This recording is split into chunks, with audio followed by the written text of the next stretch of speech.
तो स्वागत है आप सभी का इस वीडियो में। मैं हूं मयूर मोगरे। तो आज के इस वीडियो में हम बहुत ही कंट्रोवर्शियल टॉपिक के बारे में बात करने वाले हैं, जो कि है YouTube वर्सेस टिकटॉक। बहुत सारी जगहों पर आपको ये देखने को मिल रहा होगा। अगर आप YouTube देख रहे होंगे वहां पर भी देखने को मिल रहा होगा, अगर आप टिकटॉक देख रहे होंगे उसमें भी देखने को मिल रहा होगा। उन्हीं के बारे में YouTube वर्सेस टिकटॉक, कौन सा प्लेटफॉर्म ज्यादा बेटर है। और इसी चक्कर में बहुत सारे यूट्यूबर्स, बहुत सारे टिकटॉकर्स एक दूसरे पर इल्जाम लगा रहे हैं, एक दूसरे को बुली कर रहे हैं। तो ये सारी चीजें हमें देखने को मिल रही है और जिसकी वजह से जो वीडियोस है काफी लोगों के यूट्यूब से डाउन भी किए गए हैं।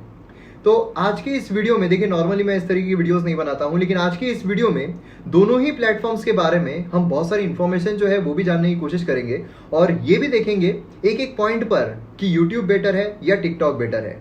अब ये हम फैक्चुअल इंफॉर्मेशन पर बात करने वाले हैं, ना ही कोई बुली होने वाली है, ना ही कुछ होने वाला है। सबसे पहले हम यूजर बेस के बारे में बात करते हैं। अब देखिए, यूट्यूब जो है वो 2005 में आया था और जो टिकटॉक है वो 2016 में आया था। 2006 में जो यूट्यूब है उसे गूगल ने खरीद लिया। मतलब जो यूट्यूब है उसका माँ बाप यहाँ पर गूगल बन गया। तो बट ऑब्वियसली इतनी बड़ी कंपनी जो है उसका बैकअप यूट्यूब के पास है। यूट्यूब ने बहुत तेजी से ग्रो किया और जो यूजर बेस है वो भी काफी तेजी से ग्रो हुआ। अगर हम देखते हैं, डाटा को देखते हैं, तो लगभग 200 करोड़ के आसपास जो यूजर्स है वो हमें YouTube के देखने को मिलते हैं। और एज कंपेयर टू अगर हम जो टिकटॉक है उसके बारे में देखते हैं तो 80 करोड़ के आसपास जो यूजर बेस है हमें टिकटॉक का देखने को मिलता है। वही अगर हम मंथली यूजर्स देखें, मतलब एक मंथ में एक इंसान एक बार कम से कम YouTube और टिकटॉक पर एक्टिव होता है, तो वो अगर हम देखें 11 करोड़ के आसपास जो टिकटॉक है उस पर हमें यूजर जो है वो देखने को मिलते हैं। और उसी के साथ साथ अगर हम YouTube की बात करते हैं तो 26 करोड़ के आसपास हमें जो यूजर्स है वो YouTube पर मंथ में एक बार कम से कम वो देखने को मिलते हैं।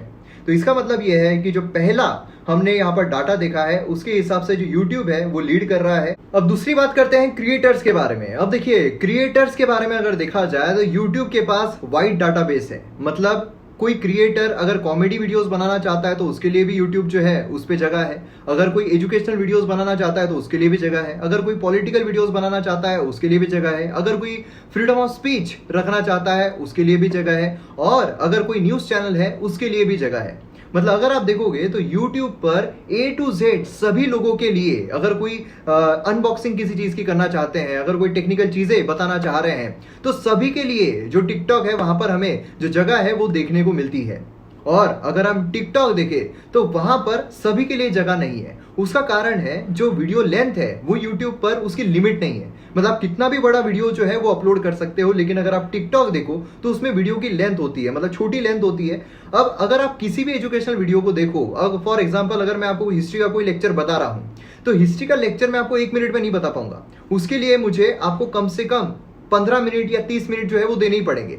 जैसे कि जब टिकटॉक जो है उन्होंने कोशिश भी की थी, उन्होंने शुरू भी किया था कि जो एजुकेशनल प्लेटफॉर्म है उसको भी वहां पर लाया जा सके, और उसके लिए मुझे कॉल भी आया था। और इसीलिए यहां पर अगर देखा जाए YouTube, तो वहां पर लोगों को अपनी जो भी स्ट्रेंथ है वो बताने के लिए ज्यादा पर्सपेक्टिव मिलते हैं, ज्यादा वाइड स्कोप मिलता है, जो कि टिकटॉक पर नहीं मिलता। YouTube प्लेटफॉर्म अगर देखा जाए तो जो नॉलेज शेयर कर रहा है या फिर जो वीडियोस बना रहा है, जो क्रिएटर है, उसके लिए भी बहुत ज्यादा जगह है। और जो देखने वाला है उसके लिए भी बहुत ज्यादा ऑप्शंस है कि उसे देखना क्या है, एंटरटेनमेंट के ही वीडियोस देखना है या फिर कोई नॉलेज के वीडियोस देखना है या फिर कोई और वीडियोस देखना है। तो उसके पास ऑप्शन है बहुत सारी चीजें देखने का, और क्रिएटर के पास बहुत सारे ऑप्शन है चीजें बनाने का, जो कि टिकटॉक पर उतना ज्यादा देखने को नहीं मिलता है। इसीलिए 2-0 हमें जो स्कोर है वो देखने को मिलता है।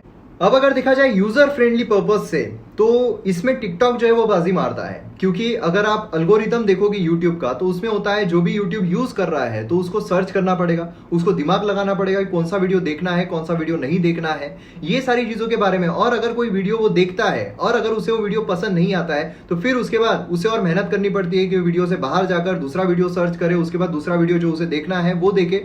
एक टॉपिक पर बहुत सारी चीजें अवेलेबल है, लेकिन कौन सी चीज देखना है, कौन सी नहीं देखना है, इसमें भी उसका वक्त जो है वो जा सकता है। वही अगर आप टिकटॉक देखो तो उसमें एल्गोरिथम ऐसा सेट किया हुआ है कि फटाफट वही खुद आपको वीडियोस जो है दिखाते रहता है। मतलब 1 सेकंड में अगर आपको पसंद नहीं आ रहा है, आप स्वाइप अप कर लो, दूसरा वीडियो देखेगा, आप कर लो, दूसरा वीडियो देखेगा, आप कर लो, दूसरा वीडियो देखेगा। तो इससे क्या होता है कि यूजर फ्रेंडली अगर हम देखा जाए तो यूट्यूब के कंपैरिजन में टिकटॉक काफी ज्यादा है, जिसमें यूजर को जो इस्तेमाल कर रहा है, जो वीडियोस देख रहा है, उसके बाद ऑप्शंस भी बहुत ज्यादा होते हैं और इजीली वो दूसरे ऑप्शन पर स्विच कर सकता है, जो कि यूट्यूब में हमें देखने को नहीं मिलता है। तो इसीलिए यहां पर अब स्कोर हो जाता है यूट्यूब 2 और टिकटॉक 1। नेक्स्ट आता है क्रिएटर फ्रेंडली। मतलब एक जो क्रिएटर है वो यूट्यूब पर आसानी से वीडियोस अपलोड कर सकता है या फिर टिकटॉक पर। तो यहाँ पर अगर देखा जाए तो यूट्यूब पर किसी क्रिएटर को वीडियो अपलोड करना डिफिकल्ट होता है कंपेरेटिवली टिकटॉक के, क्योंकि जो टिकटॉक है वहां पर ऑलरेडी इतनी सारी चीजें दी हुई है जिसका इस्तेमाल करके आप बड़े आसानी से वीडियोस जो है वो रिकॉर्ड करके अपलोड कर सकते हो। लेकिन वही अगर आप YouTube देखो तो उसमें आपको रिसोर्सेस लगते हैं, उसमें आपको चीजें लगती है, उसमें आपको एडिटिंग लगता है, उसमें आपको बहुत सारी चीजें करनी पड़ती है जिससे कि वीडियोस को और ज्यादा एंगेजिंग बनाया जा सके। और उसी के साथ साथ YouTube पर कॉपीराइट का इश्यू भी बहुत ज्यादा होता है, मतलब कोई भी जो सॉन्ग है वो नहीं लगा सकते हो, बहुत सारी कॉपीराइट की प्रॉब्लम जो है वो आती है। और इसके चलते एक क्रिएटर को खुद की क्रिएटिविटी बहुत ज्यादा लगानी पड़ती है यूट्यूब पर अगर उसे वीडियोस डालना है। वही अगर आप टिकटॉक देखो तो वहां पर ये सारे इश्यूज नहीं आते हैं। उसी के साथ साथ जो वीडियोस है उसके लिए ऑलरेडी आपको जो भी आप साउंड ट्रैक बोलो या जो भी चीजें बोलो, स्लो मोशंस बोलो, एडिटिंग के लिए बोलो, तो कंपैरेटिवली काफी आसान है। तो टिकटॉक पर जो क्रिएटर है उसे भी कंपैरेटिवली जल्दी वीडियोस जो है और आसानी से वीडियोस बन जाते हैं। और इसीलिए यूट्यूब पर क्रिएटर है वो महीने में 1 या 2 वीडियोस जो है वो डालता है, तो वहां पर टिकटॉक में जो दिन है उसमें 3 या 4 वीडियो जो है डाले जा सकते हैं। नेक्स्ट हम बात करते हैं ब्रांड वैल्यू के बारे में। अब देखिए, ब्रांड वैल्यू और रिकॉग्निशन में आपको कंफ्यूज नहीं होना है। रिकॉग्निशन मतलब होता है कि एक इंसान को कितना जाना जा रहा है, ब्रांड वैल्यू मतलब है कि उसकी ब्रांड वैल्यू कितनी है। आप अगर एक एडवर्टीजमेंट देख रहे हो, वो एडवर्टीजमेंट काफी अटपटी सी है, उसमें जो काम करने वाला इंसान है उसको आप जान रहे हो, काफी लोग जान रहे हैं, उसका रिकॉग्निशन बहुत हाई है, लेकिन क्या उसकी ब्रांड वैल्यू भी हाई होगी? मतलब अगर उसने कोई प्रोडक्ट लॉन्च किया या फिर किसी मूवी में उसने काम किया तो क्या लोग टिकट के पैसे खर्च करके उसे देखने के लिए जाएंगे? अब अगर आप बॉलीवुड देखो तो वहां पर हम टिकट के पैसे खर्च करके जो स्टार्स हैं उन्हें देखने के लिए जाते हैं, हम टिकट के पैसे खर्च करके जो मैचेस हैं वो देखने के लिए जाते हैं, उनकी ब्रांड वैल्यू काफी हाई होती है। तो एक इजी तर्क हम यहां पर ये लगाते हैं कि जो ब्रांड वैल्यू है वो एसोसिएटेड होती है कि वो चीज, वो जो काम सामने वाला इंसान कर रहा है जिसकी ब्रांड वैल्यू हाई है, वो करना कितना मुश्किल है। अब हम बॉलीवुड में जिस तरीके से वो स्टार जो है वो मूवीज बना रहे हैं, हमारे लिए बहुत मुश्किल है उस तरीके की मूवीज बनाना। और अगर हम बना भी लेते हैं तो बहुत मुश्किल है कि लोगों को मजबूर करना कि आप टिकट के पैसे खर्च करके हमें देखने के लिए आओ, है ना। तो मतलब क्या है? मतलब यह है कि जितना मुश्किल होगा वो करना, उतनी ज्यादा ब्रांड वैल्यू जो है हम उसकी एक्सपेक्ट कर सकते हैं।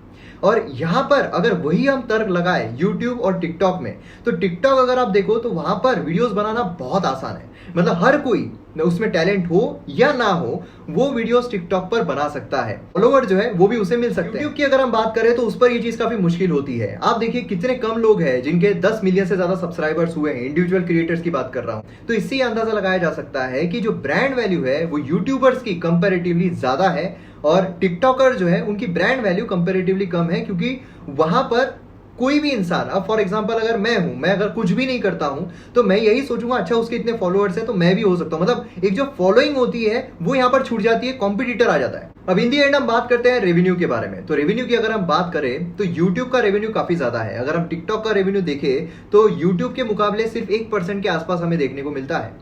अब देखिए, जो एडवर्टीजमेंट है उससे ज्यादा रेवेन्यू जो है वो यहाँ पर जनरेट होता है अगर आप यूट्यूब देखो उसका। यूट्यूब में जो वीडियो लेंथ है काफी बड़ी होती है, इसलिए जो एडवर्टीजमेंट है वो लगाना काफी आसान होता है। टिकटॉक अगर आप देखो तो वहां पर वीडियो लेंथ काफी छोटी होती है, तो एडवर्टीजमेंट लगाना काफी मुश्किल हो जाता है। तो ऐसे सिनारियों में यहाँ पर भले ही यूजर बेस काफी ज्यादा बढ़ रहा हो टिकटॉक का, लेकिन रेवेन्यू जो है वो उतना तेजी से नहीं बढ़ पा रहा है। तो यहाँ पर रेवेन्यू के मामले में भी यूट्यूब जो है वो हरा देता है टिकटॉक को। तो यहाँ पर टोटल हमें 4/2 देखने को मिलता है। यूट्यूब के 4 पॉइंट्स है और टिकटॉक के 2 पॉइंट्स है। और पर्सनली मेरे हिसाब से कुछ नेगेटिव चीजें जो है वो टिकटॉक की है। पहली तो यही है कि वो चाइना जो है उनके कंपनी के द्वारा बनाया गया है, तो ये एक बहुत बड़ा ड्रॉबैक जो है टिकटॉक का देखने को मिलता है। और दूसरा ये है कि वो लोगों का पेशेंस खत्म करते जा रहा है, क्योंकि अगर आप देखो तो पहले यूट्यूब पर 20-20, 25-25 मिनट के वीडियोस जो है वो लोग आसानी से देखा करते थे। फिर उसके बाद रिटेंशन जो है वो कम होता गया, 12 मिनट का, 10 मिनट का, 7 मिनट का आ गया, उसमें भी अब फास्ट फॉरवर्ड करके देखते हैं। अब वही अगर हम टिकटॉक देखें तो वहां पर 1 मिनट का वीडियो आ रहा है, वो भी 15-15 सेकंड के वीडियोस जो है बना कर डाल रहे हैं। तो यहाँ पर रिटेंशन पीरियड काफी कम हो जाता है। जितना कम रिटेंशन पीरियड होगा उतना पेशेंस जो है लोगों का वो भी वहां पर कम होता जाएगा। एक जगह पर नॉलेज सीकिंग जो है वो काफी कम हो जाती है। तो ये एक बहुत बड़ा ड्रॉबैक जो है वो हमें टिकटॉक का देखने को मिलता है एज कंपेयर टू यूट्यूब। सवाल ये आता है कि देखना क्या चाहिए, यूट्यूब देखना चाहिए या टिकटॉक देखना चाहिए? तो यार कोई भी देखो, यूट्यूब देखना है यूट्यूब देखो, टिकटॉक देखना है टिकटॉक देखो। यूट्यूब पर आपको आपके हिसाब से जो देखना है वो आपको देखने को मिलता है। टिकटॉक पर उतना आपको प्रिविलेज नहीं मिल पाता है। वहां पर जो वीडियोस है अपने आप आते हैं, हाँ सर्च करके आप देख सकते हो, लेकिन फिर वही चीजें हैं कि आपको एंटरटेनमेंट की जो चीजें हैं वो आपको वहां पर मिल जाएगी। लेकिन अगर आपको दूसरी टाइप की भी चीजें चाहिए तो आपको यूट्यूब पर ज्यादा वाइड बेस जो है वो आपको वहां पर मिलेगा। तो मैं उम्मीद करता हूं कि आपको इस वीडियो से बहुत कुछ जानने को मिला होगा और फाइनली ये कंट्रोवर्सी जो है अब खत्म हो जाएगी, क्योंकि देश के सामने और भी बहुत बड़ी समस्याएं हैं और यूथ जो है उन्होंने अपनी जो एनर्जीज है उसे दूसरी डायरेक्शन में भी चैनलाइज करना बहुत जरूरी है। ये सारे जो छोटी छोटी चीजें हैं इससे बाहर निकल कर। तो बहुत बहुत शुक्रिया आपका, धन्यवाद। मिलते हैं नेक्स्ट वीडियो में। जय हिंद।